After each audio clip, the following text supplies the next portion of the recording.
So my name is Kalynn Sortino. I went to Briar University. I studied business administration and marketing, and I got a master's in leadership management.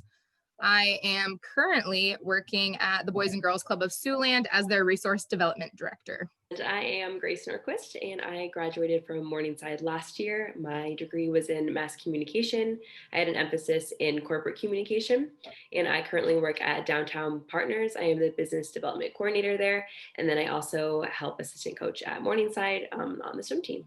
Awesome. So before I jump into questions, are there questions that you all have for either Kalynn or Grace that you wanted to kickstart the session with? Any brave souls? I do have one thing that I do want to make sure that they talk about, because I think it's super important. I think one of the major things that I hear from students after they graduate is that social transition. So you go from maybe living in the dorm where all your activities are like mapped out for you, or there's always people around, to going to a situation where you're working from 8 to 5, and then kind of in the evenings you go home and you're like, what do I do now? So I would love it if both of you would just briefly talk a little bit about that social transition and what that's been like. Yeah, I think Grace and I both can attest we were both athletes in school. And so transitioning, and Grace just recently transitioned, so it's probably a little more fresh in your mind versus mine. But it is a big change because you have a schedule, and then going from a job that you have to be at and trying to manage those other events that you want to do, either your social life or if working out is important to you. That was a really hard part for me when I first graduated. I was a soccer player, and then going from like working out every day and like having all these games and all this stuff to then working from 9 to 5. And you don't think it's like that big of a deal because you go to school for pretty much all day too. But then it's like you don't have time for working out, or you don't make that time. So prioritizing like what's more important to you, or from work, play, social, you kind of have to figure those out right off the bat. And then if you get into a system right after graduation, it's kind of easier to keep up than if you just kind of let yourself go a little bit, or just kind of not be a little lackadaisical with your schedule. So it is challenging, but you kind of work through it. So I finally figured out that I have to, if I want to work out, I have to do it in the morning, because if I don't, come 5 o'clock when I'm done with work, odds are I am not making it to the gym. I am not doing anything afterwards. I want to go hang out with my friends, go to a networking event. There's a lot of networking events after work that odds are they're going to have like food or drink there. And then by the time you have a drink or you network with someone, it's even later in the day. So really prioritizing right off the bat is a struggle for sure. Grace, how do you feel about it? I would agree with everything you said for sure. I'm definitely still pretty busy since I'm coaching, and there's always events to go to and working out too. Me and Kalynn actually work out at the same gym, just a fun fact. But so I definitely keep myself busy, but I would say like socially too, when you're on campus, there's so many events to go to. There's always something where your friends are at, and like you mentioned, being on a sports team with all your friends and stuff. So then when you graduate, and especially living in Sioux City still, I think like finding that balance now, I'm like, oh, I need to make adult friends who are from work and stuff. And in the midst of COVID, that's even been harder to do. But I think, Sioux City Go, where it's a group of young adults meeting together, it's nice to like meet people your age and who are in the same point of life too. So yeah. Yeah, meeting young adults, like having that balance of your college friends and more professional friends, you'll see once that transition happens, you need a little bit of both. And that it's fun to go out with your friends on the weekend or have your college friends, they'll always be there. But then having a couple of professional ones that you can go to networking events with, or you can go to a social hour or some sort of Sioux City event that's happening that maybe some of your college friends don't feel as comfortable with depending on their job. Yeah, for sure. I have one more question before we let the students in. So how do you suggest, a lot of times when a new college graduate starts a job, they might be the only person from that sort of age category that worked there. I know my first job, I worked with a bunch of people who were in their 40s and 50s, and they all had kids, and I just really didn't know how to connect with people who weren't just new college students like me. So what kind of tips do you guys have for mingling with your coworkers and kind of establishing those informal relationships that you have at work when maybe you're not in the same place as those people. Grace, you can go first if you want. Yeah, I would say, I mean, don't be afraid to, like, it is kind of an awkward transition, but don't be afraid to like make those connections. Just because they are older than you, you'll find out like you're all human, you're all, working at the same place together. So don't be afraid to like introduce yourself. For me, it's just me and my boss is older than me, but she's still fun to talk to. And Kalynn actually had the position before me too, so she knows my boss and her old boss as well. But yeah, I would just say, don't be afraid to step out and meet new people. And it's going to be a bit of a challenge once you start in a new environment, but it always is. It's the same when you came to college, except for those people are your age. So yeah, just be confident and don't be afraid to branch out and meet new people. Yeah. So Grace and I had the same job right out of college. I worked at Downtown Partners a couple years ago. And the biggest transition was it is a small business and there's only 2 employees, but you work for all of downtown. And so I joined Sioux City Go to make those other connections and meet people my age. I started going to like ribbon cuttings and like random city events that I ended up meeting people that were also my age or closer in age.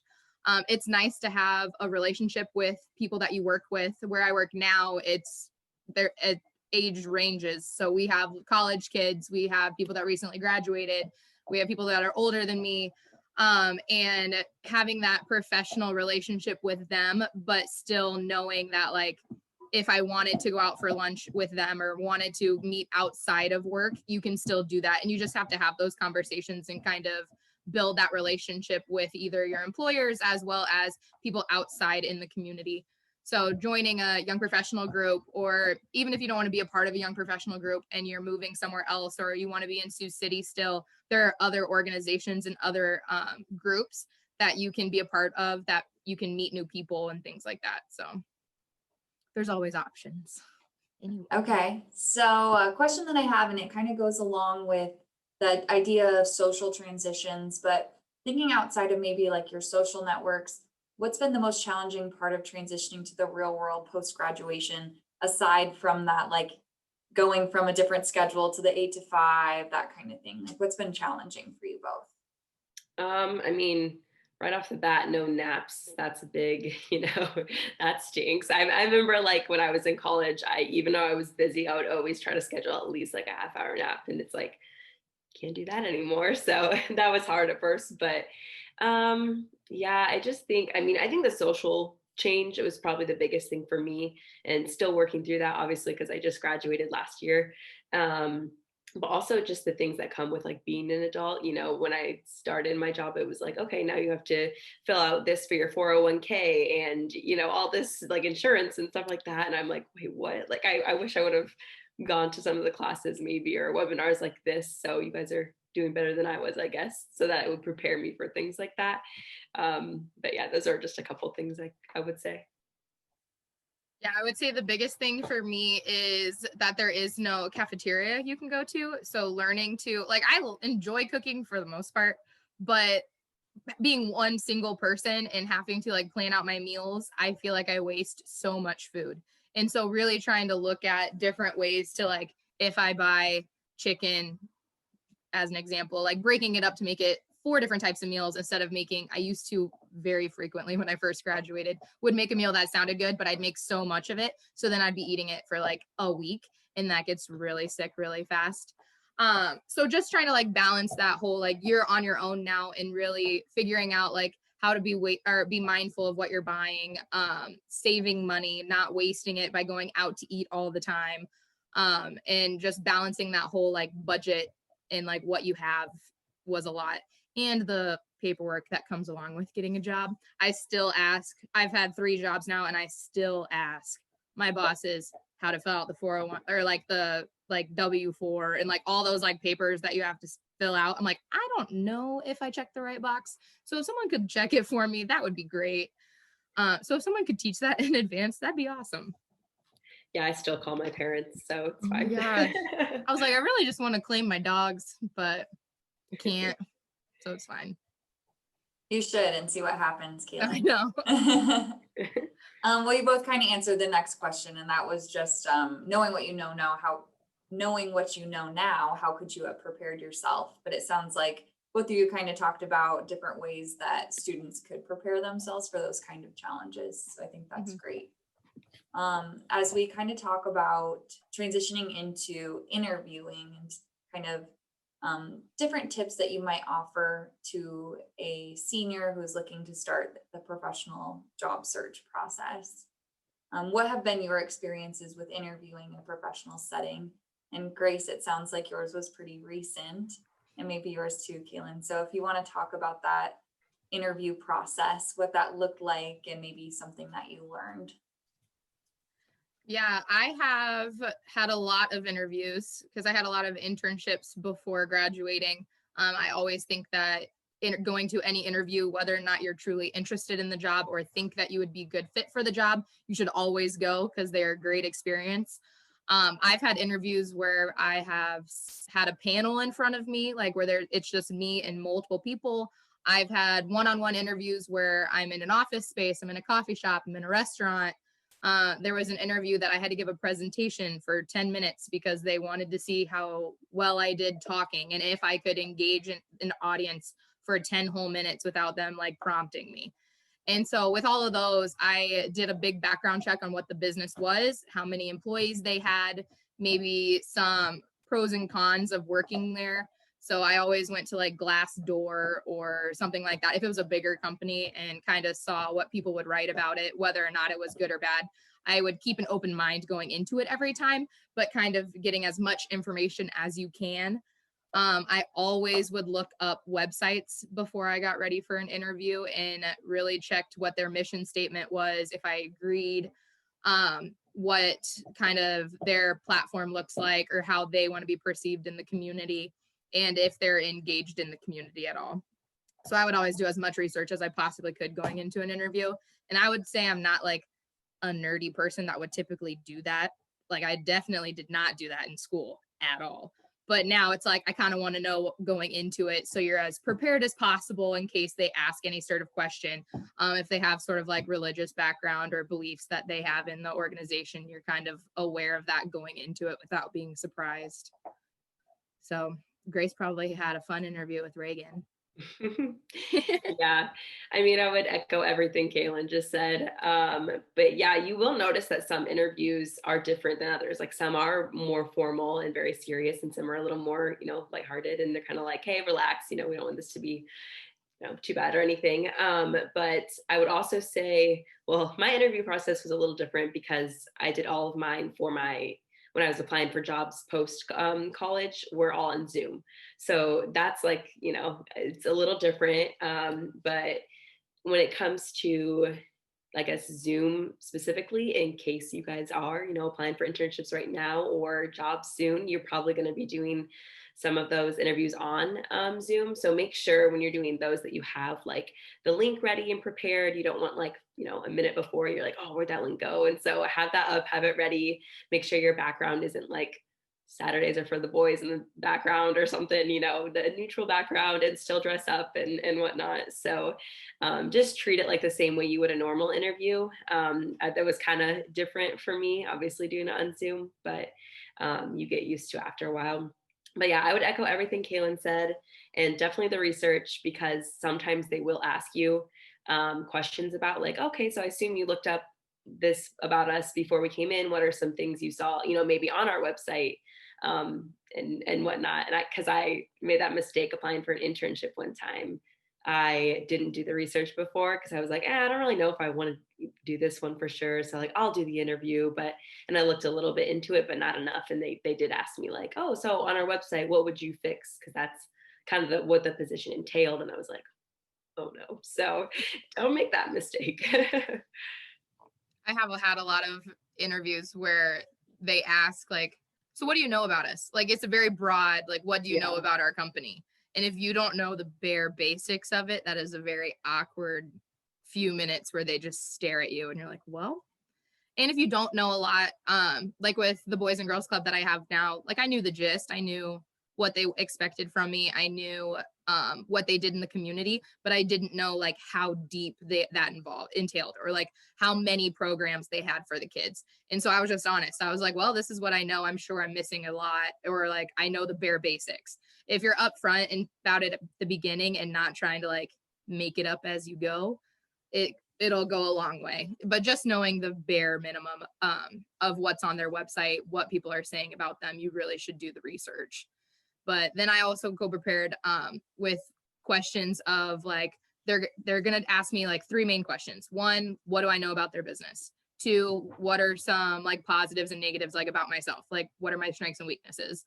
And then they're always going to ask me like something random that I'm not prepared for. And I'm just like ready for a random question that I know that no matter how much prep I did, I would be not ready for it. Just so then it just doesn't catch you off guard. There's no standard question or like a list of questions that every interviewer does that they just go down the order. I'm really sorry. My dog's gonna sit in my lap now. And you just have to be ready and be ready to go with the flow and be relaxed. They're all nerve-wracking and everyone knows that it's nerve-wracking, but if you try to stay calm and you kind of just go with the flow of it, be yourself, it'll all work out. So you talked a lot about the importance of researching companies and also practicing some answers and kind of being prepared for a couple different types of questions. What advice in general do you have for a college senior who's beginning their job search? So maybe in the early stages, and this might repeat a little bit what you had talked about in the last time, Kalynn, but what advice in general as they're getting ready to search for jobs and maybe go through the interview process? Yeah, I would say that you're more than likely going to be applying for a ton of jobs. Like, you're not going to get that first job you apply for, or like, hopefully you do. I hope everyone does. But more than likely, you're going to have to apply to a lot of jobs, and you might apply for 10 jobs and you might get 2 interviews. But so really going in with that sort of mindset that you're going to look everywhere. Don't just read the definition of a job and be like, that doesn't sound appealing to me, or I don't know if I'm going to like that, because odds are it's not all that you're going to be doing. And it's not all that, like, if you have more to offer, you're allowed to make that job description a little more tailored to you. And so like what I do now at the Boys and Girls Club is I do their marketing, I do their fundraising, and I do their events. Well, it was only supposed to be events and fundraising because that was the main gist of it. But then I told him, I was like, I have a background in marketing. Like, I would love to do that sort of thing, but it's not all I want to do. And then that really helped them a little bit too. So really making a broad search and kind of understanding that every job that you read, there's probably more to it than what their standard little application is going to be. So I don't know if that happened to you, Grace, with Downtown Partners. Yeah, actually, exactly. I read the application. Stacie Hays actually sent it to me, and I was like, I don't know, that doesn't really sound like, I don't think that's what I'm looking for. And she's like, it doesn't sound, I think, exactly right what the position is. She's like, just do the interview. And then if after that you still don't think so, then, you can say it's not for me. But then I did it and here I am. So, but yeah, I would agree with everything Kalynn said for sure. Also, so when it comes to applying, make sure you use your resources on campus. So I mentioned that Stacie Hays sent me that position that is now my job. So I came back from spring break and I was kind of focused on my sports and stuff before that in school. And I was like, when I come back from spring break, then I'll really start applying for jobs. And then COVID hit. So I was like, wow, awesome. But I reached out to Stacie because I didn't really know exactly what I wanted to do. So I just told her, like, this is kind of what I'm looking into. I kind of want to do some marketing, maybe social media, event planning, but I don't know exactly where or what. And she was just like, okay, sounds good. And then she would just start sending me stuff like every week. And some I would apply for, some I wouldn't. So I would definitely recommend, obviously, Stacie at Morningside. I'm not sure if that's you, Nicole, at Briar Club. Okay, yeah, so use Nicole for sure. They're awesome resources. So take advantage of that. I know you hear it all the time, but for me, like, that's how I got my job. So I'm thankful for Stacie for sure, and Alex. I always love a good plug for career services. So well done, Grace. Thanks. There was a question that came in the chat. And the question is, what advice do you have in regard to managing your money? I am the worst. So I'm still trying to learn it, and sorry. That's probably my biggest challenge, being by myself and not like being financially independent now. I talked to my parents a lot, and I now, because my dad's always like, Kalynn, you really got to figure it out. You really got to figure it out. When I was graduating, I download worksheets because there's a lot of like free budgeting worksheets on the web online. And I just did a new one over the weekend, and that really helps me and kind of puts in perspective, like what I spend my money on, what I should be saving for. Oh my gosh.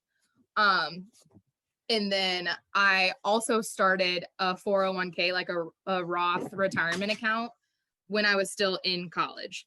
So the sooner you could start one, I'll preach it till the day I die, like the better. And when I started mine in college, I literally did like $20 a month, or like you can tailor it to whatever you can give at that point in time. And then now, as I've gotten older and gotten like actual big kid jobs with like big kid money, then I'll put like a little bit more in and a little bit more in. So, but budgeting is a struggle for me, and it probably always will be, because I am a shopaholic and it is what it is. So, especially during quarantine, that was a lot. But I would suggest online budgeting. Ask people. Don't be afraid to like ask for help. I've talked to bosses before about what they think I should be doing, or what I could do differently, what I should be putting into like my retirement funds from them, what kind of like insurance policies I should be doing through them, things like that. But I think it's always a struggle unless you're just genuinely really good at it.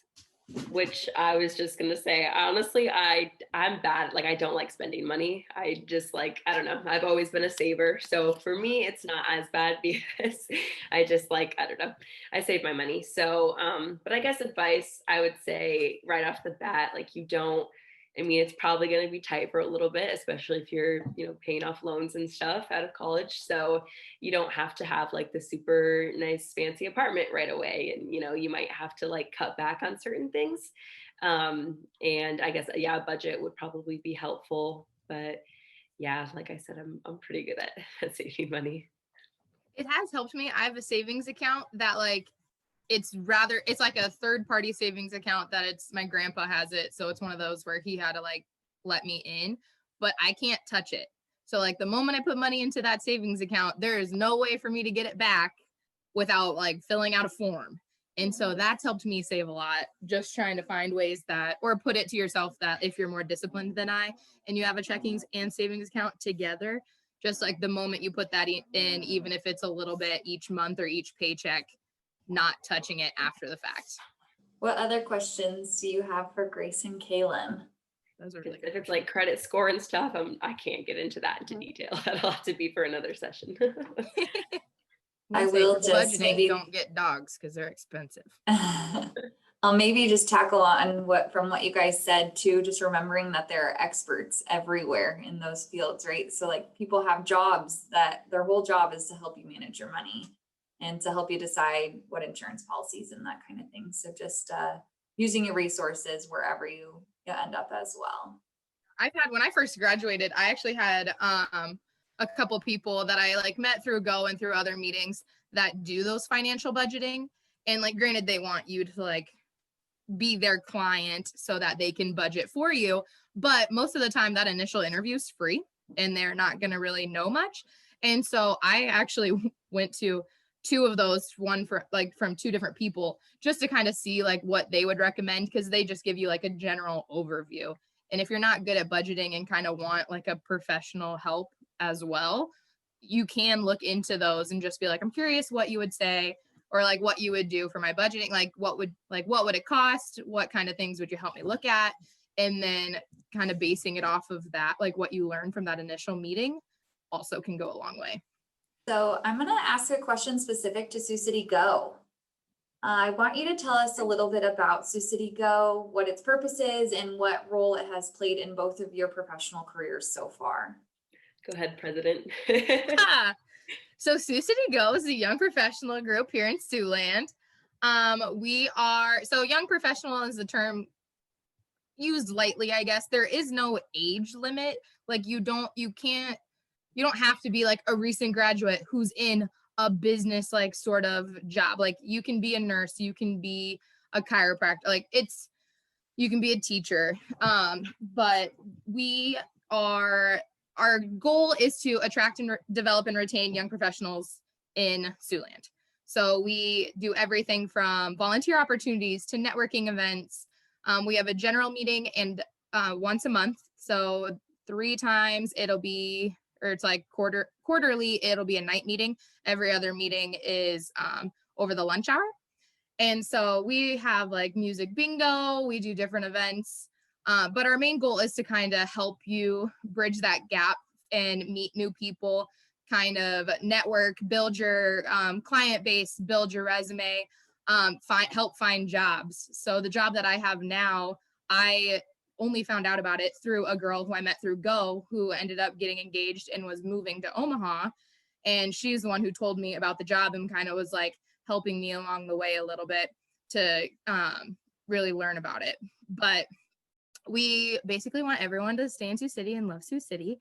And that is why Grace joined. Well, Reagan also pushes it on you a little bit. So I'm the president of Sioux City Go. I have been for 2 years now. I will be done after this year and will just be a normal member. Membership is $75, which is the cheapest out of any of like organizations here in Siouxland. And a lot of the time your employer will cover it.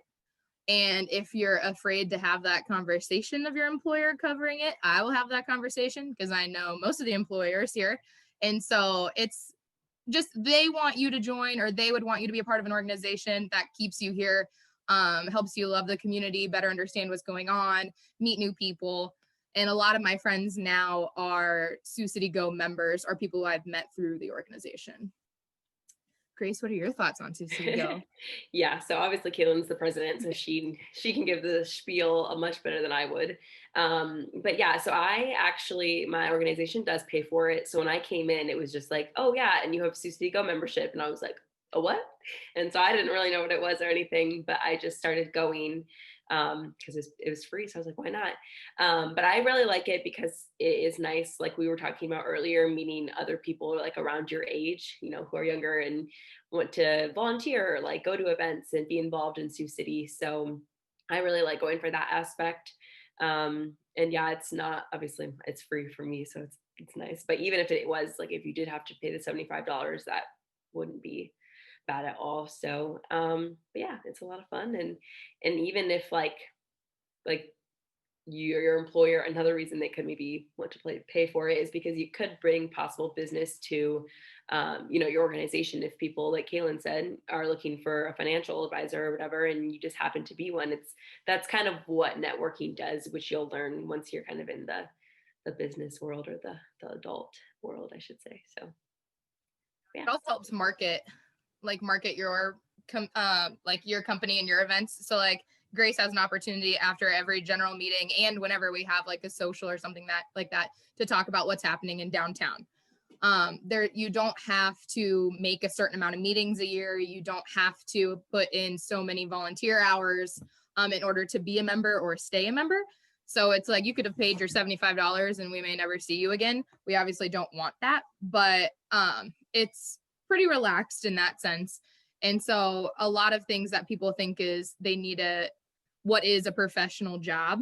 And I say even if you've graduated college, so you have to technically be you can be in college and be a member, but you'll only get to go to like certain things. But once you graduate and you become a full member, then it's like you can still be looking for a job and be a Sioux City Go, like a young professional in Sioux City, because you've graduated, you're looking for those jobs. That's when we want to help you make those connections. If you're in the area or if you're moving. So if you know that once you're done in Sioux City, you're going back home, or you're going to Omaha, or you're going somewhere, you can look for young professional groups in those areas. And you could always ask us too, because a lot of the times we would know who to contact or what the organization is in wherever you're moving. You mentioned that there are opportunities for college students. So what would an opportunity for college students look like within the organization? Yeah, so we would love for college kids to come to our third Thursday socials. They can come to a couple general meetings when they're getting close to graduating, like that second semester, to kind of see what our meetings are about, maybe what we're working on within the upcoming months. If they want to volunteer, you just wouldn't be able to vote on anything is the biggest thing, that if you're still in college and you're not a full member, you can't vote for. So like we just did a mural in downtown on 4th Street on the side of Work and Church Wall facing Bodega. You wouldn't have been able to vote on what that would look like because you wouldn't be a full member, but you could sit in on those meetings and listen and see what we're talking about. And we'd also do one-on-ones with you. So if you wanted to learn more about Sioux City Go, or you're getting ready to graduate and you're looking for a particular job within Siouxland and you don't know what that job would be, or maybe you're interested in learning more about the company before you apply, we have over 50, 60 different employers of Go members. And so we would happy to have coffee with you or buy you a drink or buy you lunch and kind of answer those questions or make those connections for you prior to graduation. If you're staying in Siouxland. I don't know if I can help if you're going to Omaha. I maybe could help Omaha just a smidge, but if you're going anywhere else, that'll be a little tough. Questions from the group. Remember, this is all things adulting, so they can answer just about anything. They're experiencing the things that you will be very soon. Great resources. So here's one. So I'm hoping to move to like Minneapolis, St. Paul after college, you know, doing the whole rom-com, moving to big city on my own thing. And I'm kind of worried about like dating in the adult world and like making personal friends, just because I don't necessarily know a lot of people out there. I know you mentioned like the young professional groups and things like that, but like, what else can you do? Yeah, you could, like if you don't want to join a young professional group, you don't want to be a part of an organization to meet people, no matter where you move, no matter what you're trying to do, you're going to have to put forth that effort and see what's happening around you. Look up different events that are happening in your area. Some events will tailor towards like a certain age group or a certain demographic. And so trying to find those and seek those out.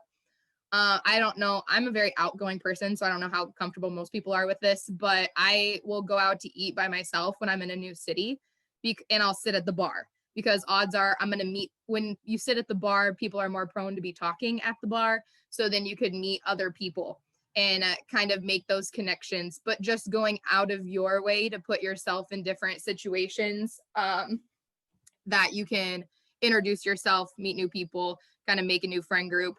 Kind of like with any networking event that I go to, I'll walk in and my goal before I leave is that I have to meet 3 new people.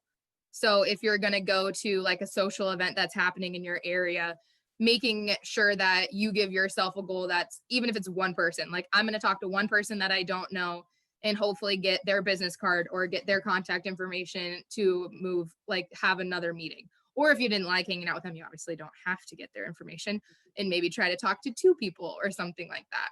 But really looking to see what's happening in their area. I know if you go to Minneapolis, there's probably a ton of events that are going to be happening all the time. And so really figuring out what best suits you, what piques your interest, and going from there. So Facebook events is your friend. That's my personal opinion for it, but yeah, I'd say Facebook events is a good idea too. And whatever it is that you like to do, you know, if you're in clubs or activities here, or, you know, you like to volunteer. For me, I also am involved like in my church and like small groups and Bible studies. So like that, like branching out in that aspect, just within like different young adults. And I'm still in that transition and it's not super easy at first. As far as the dating thing, and my boyfriend's still in college, so I can't help you on that one. But yeah, so I would just say like, at first it is going to be a little uncomfortable. I mean, just like when you first came to college, it was, you know, meeting new people and whatnot, but don't be afraid to, you know, look at events that pique your interest, kind of like Kalynn said, and go to them. And I'm sure, especially in Minneapolis, they might even have more like Zoom options, because I know that's kind of tricky right now too with COVID and whatnot, but like you could go, could be Facebook events that are virtual or live or both kind of. So yeah. Yeah, great question. And good advice, both of you. I think especially thinking about like virtual world right now. And you're right that there are so many like virtual trivias and things like that that people can take advantage of. So awesome. Thank you to both Grace and Kalynn for taking time tonight. I'll put a little plug in right now. If you guys are looking for things to do downtown, if you want to get more involved in different downtown events, follow Downtown Partners on social media. And it's most likely me probably posting the information. So we're always looking to engage the college age students in more of our downtown activities. So